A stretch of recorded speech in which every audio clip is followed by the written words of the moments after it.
And you've got the UN itself involved in something called the Global Agenda for Sustainable Livestock. And that's the Food and Agriculture Division of the UN, is one of the partners of this multi-partner alliance to actually, if you can believe this, intensify animal agriculture. Hello, my name is Stanley Heller. Welcome to the Struggle Video News. Most of our program will be about the gigantic climate march in New York City. But we start with Saudi Arabia and then Palestine. We spoke last week about Biden administration attempts to make a deal to normalize Saudi-Israel relations. Democracy Now! Reports. The U.S. is also pushing a deal to fully normalize relations between Israel and Saudi Arabia.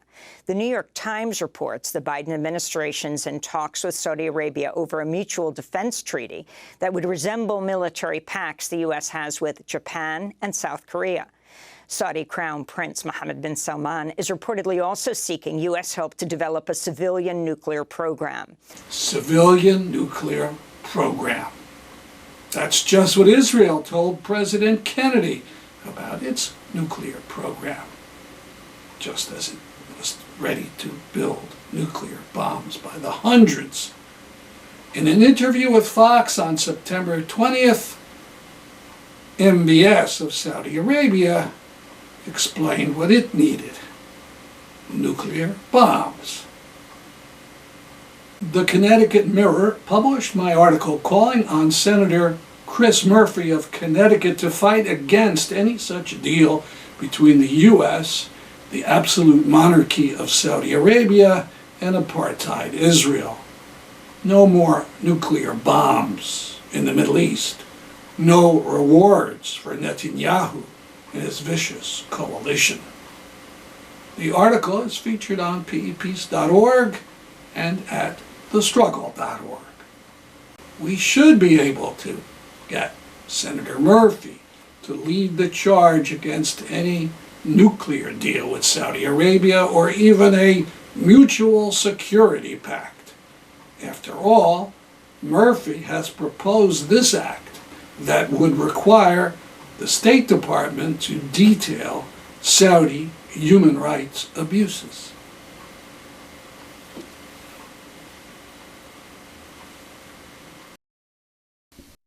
A short video about the right to boycott, which is under jeopardy because Zionists don't want you to be able to effectively protest Israel. I literally lost my job overnight. We lost thousands and thousands of dollars from state advertisers. It was probably about 10 months where I was not paid at all. I'm Alan Leverett, and I publish the Arkansas Times magazine in Little Rock.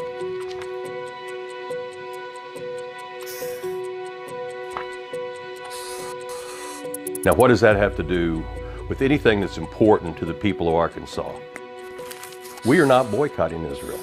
We're not boycotting anyone.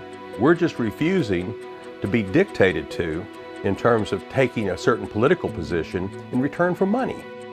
You know, we employ 30 people today.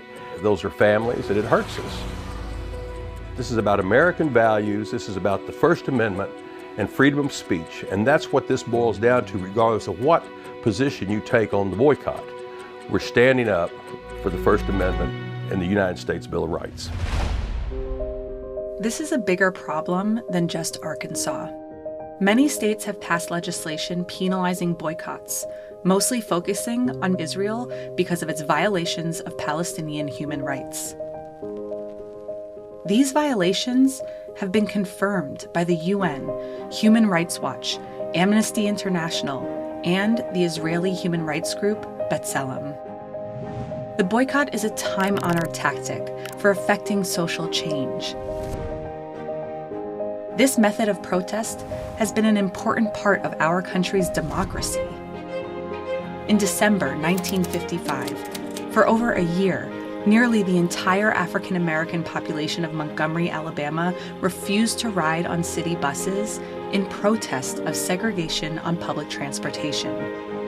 The boycott's success was crucial to the success of the civil rights movement. In the 1960s, worldwide protests began against the apartheid regime in South Africa. In the U.S., anti-apartheid organizing grew in the 1980s with cultural and sports boycotts and economic divestment, contributing to the fall of the apartheid regime. With these anti-boycott laws, some of our politicians are trying to take away our individual liberties.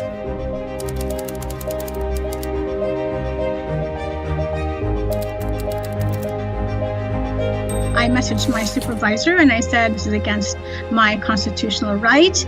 And she said that, unfortunately, I cannot come back to work if I don't sign that part of the document. I literally lost my job overnight. These kids lost their point service that otherwise would not be provided for them. Well, it was like an attack on me personally because I am Palestinian, and also an attack as an American citizen because it was a violation of my First Amendment. This is a tactic for them to try to silence and scare people and bully them, and it's about time people learn the truth. The job of our legislators is to protect our rights. These anti-boycott laws are taking them away.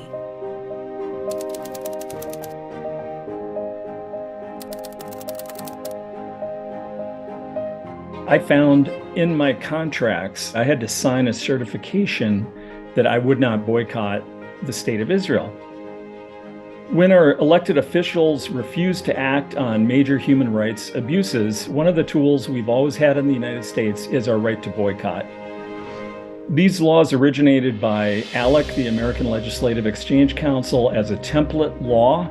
They first took on boycotters of Israel, and now what we're seeing is the same template is being used, changing just one or two words, fossil fuels or firearms. If the right to boycott is no longer protected, then what is the limit? The same politicians who give Israel $4 billion a year won't criticize Israel's attacks on Palestinian human rights. The anti-boycott bills use the power of the state to silence us. We have to stop them. Whatever your position on Israel, firearms, or fossil fuels, the right to boycott is an essential element of free speech and the First Amendment. Work with your community to protect this fundamental right to boycott.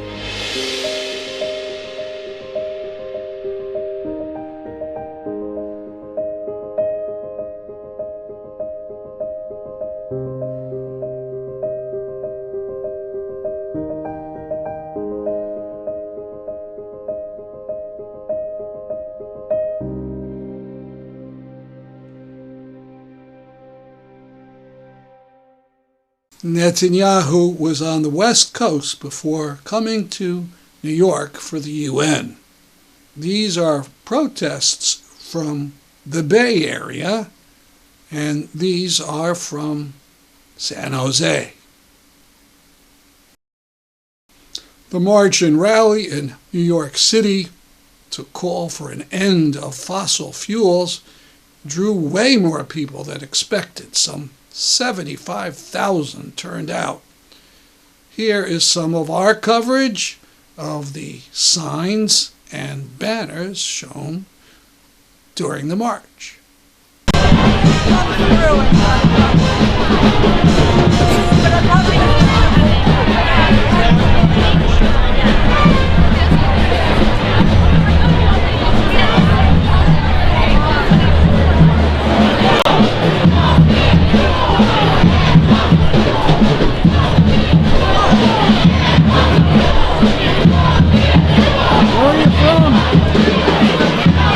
I live in Western Massachusetts now. I've kind of lived all over the country. And the reason I'm wearing this outfit is that by failing to rapidly draw down fossil fuels, our president is putting at risk all the people who have to fight the wildland fires that result. So when we get smoke in New York City or in Massachusetts or Pennsylvania or wherever, we're getting a whiff because the people who are out there actually fighting the fires, it's not just wood smoke, it's whatever burned in the town that got burned up. So my plea to people is to strike and to buy less and to make these people in Wall Street feel it. That's the only way we're going to change anything. Why don't you guys come in and celebrate the kid?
Extinction Rebellion. Extinction Rebellion.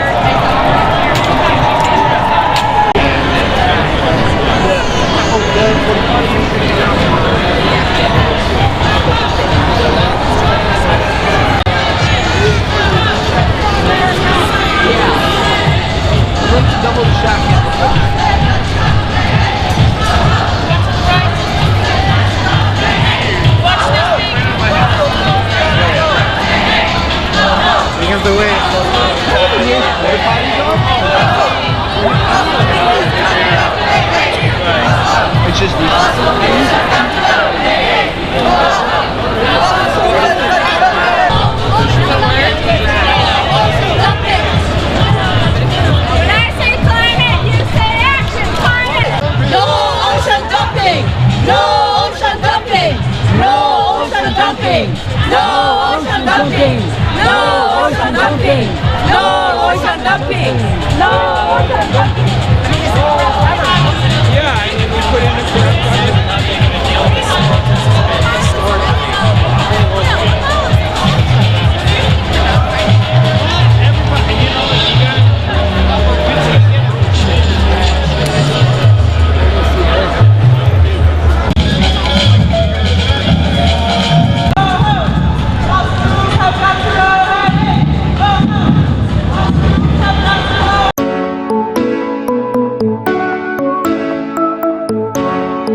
The UFT, the huge Union of New York City Teachers, was an early endorser of the rally. Here are some of their signs. And this delegation of teachers and other AFT members who had come down from the New Haven, Connecticut area.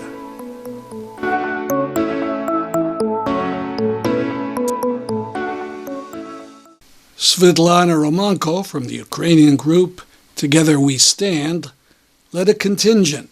These leftists are very aware of the climate effects of not only day-to-day carbon pollution, but the toll of the warfare. This anti-nuclear banner talks about another danger to the atmosphere, what nuclear war would do to it.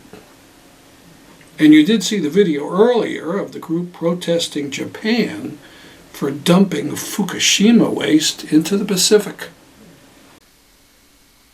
Now, another banner that wasn't concerned about getting rid of fossil fuel emissions, but about another problem that's causing enormous greenhouse gases, animal agriculture. I interviewed Laura Schleifer of Promoting Enduring Peace. She is the co-founder of a vegan, plant-based community project in Gaza called Plant the Land. She is also director of events and total liberation at the Institute for Critical Animal Studies. Good evening. Good evening, Stan. Thank you so much for having me on the show. You and I were at the climate march in New York Sunday. While the main message of the action was to get rid of fossil fuels, Promoting Enduring Peace had a banner and flyers saying that even more had to be done. What was the message about animal agriculture? What are some of the ways that animal agriculture directly adds greenhouse gases to the air? So animal agriculture directly adds greenhouse gases, mainly through emissions from the animals themselves, especially ruminants like cows. When they eat their excrement, their burping, these things emit methane, and methane does not stay in the atmosphere as long as carbon dioxide, but it is many, many times more potent. So, in the coming years, it's going to be methane that's really going to have the bigger impact than carbon dioxide, actually. But the other way that animal agriculture really contributes to global warming is not just in terms of what it emits, but also in terms of what it takes away, because trees capture carbon and they release oxygen. And there is massive deforestation going on to clear land for pasture. So when you have all of this deforestation, all those trees are being cut down, and all of that carbon that they've stored in them for decades or sometimes even centuries is released back into the atmosphere. And then, of course, you don't have them capturing the carbon and you don't have them producing the oxygen. So, the forests have been termed the lungs of the planet. And the lungs of the planet are the lungs of us. So, you've got this like 1-2 punch effect that is really driving the global warming. And on top of that, it's actually one of the biggest fossil fuel users as well. 1/3 of all fossil fuel usage is for animal agriculture. Well, we hear about the destruction of forests in the Amazon, especially under the Bolsonaro regime. I suspect it's other places too. Yeah, definitely. I mean, it's all over the world. And as of right now, so 45% of the Earth's surface is currently used for agriculture, but of that, 83% is used for animal agriculture. So almost half the world's inhabitable surface is used for agriculture, and almost all of that is animal agriculture. So if everybody stopped eating animals and their secretions, so stopped eating meat, dairy, eggs, we would be able to free up a landmass the size of the entire continent of Africa, or another way of putting that is the entire United States and China and Australia and the EU, including the British Isles combined. So masses and masses and masses of land could be freed up just through changing this one industry. Now, at the climate march, we had the banner, and then we had the flyers. And on one side of the flyer, we had the gentle headline that read, "The UN's position on the role of animal agribusiness in climate change stinks like manure." Could you explain? So it's really ironic because on the one hand, you've got the UN's own intergovernmental panel on climate change, the IPCC, really saying that switching over to a plant-based diet on the individual level is the single most important thing that we can do to halt climate change. And you also had a report that came out in 2019 saying basically the same thing very, strongly, that we need to change this. But on the other hand, you've got the UN itself involved in something called the Global Agenda for Sustainable Livestock. And that's the Food and Agriculture Division of the UN, is one of the partners of this multi-partner alliance to actually, if you can believe this, intensify animal agriculture, animal agribusiness. And so what the whole deal is behind that is, they're kind of saying, oh, well, there's this going to be this big rising demand, and there is this big rising demand from these rising economies like the BRICS countries, and especially India and China. And, they all have more expendable income. And so they want to eat more meat and dairy because that's what happens to populations when they have more wealth. They want to spend it on eating animal products. And so therefore, the world must meet this demand. But how are we going to do that when it's so environmentally intensive? And it is such a huge climate change denier? We will build more factory farms and industrial slaughterhouses all over the world. And the reason that they're giving for that is because, as horrendous as it is, factory farms are concentrated animal feedlot operations, which means that they are actually less environmentally resource intensive, less land, less water, because they're concentrated, than traditional forms of farming animals. So this is what they're doing. They've been doing this since 2010, is that they're actually pushing all these little farmers all over the world, on their little piece of land, the smallholders, they call them, to become contractors for these multinational industrial meatpacking corporations. And it's actually the same thing that happened here in the US originally, but now they've outsourced it like they always do with with all the industries, right? So they're getting the independent farmers to become contractors, and those farmers then have to invest so much of their own money to meet the standards of these industrial meat packers. And then either, they say, oh, well, this is wonderful for you. You get this wonderful economic opportunity that you wouldn't have otherwise, in the global South. And then they end up either not being able to meet the standards of the meat packers, and they go into debt and they lose their land. And, because they have invested all this money in this equipment to provide for this horrible industry, or they become further entrenched in it because they've invested so much that they can't leave it then because they would lose everything they had invested. So it's like this horrible nightmare. And actually, the U.S. is involved in funding this. The U.S. government, with taxpayer money, is funding some of this construction of slaughterhouses and factory farms in other parts of the world. And this is something called through the Livestock Innovation Labs that they're doing this. I just heard that they funded a slaughterhouse in Ethiopia, for example.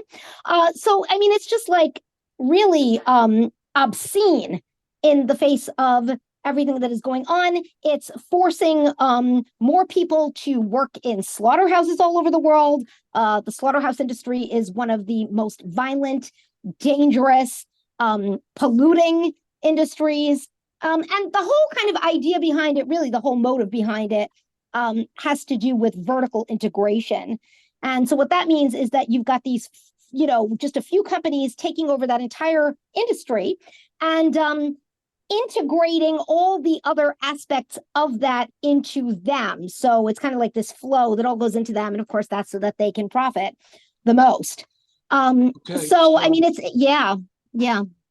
So the UN's talking out of both sides of its mouth. One side recognizing the problems with animal agriculture, and then the other side encouraging factory farms and increases in animal agriculture. Now, some of the solutions obviously would be national or international in scope. Right.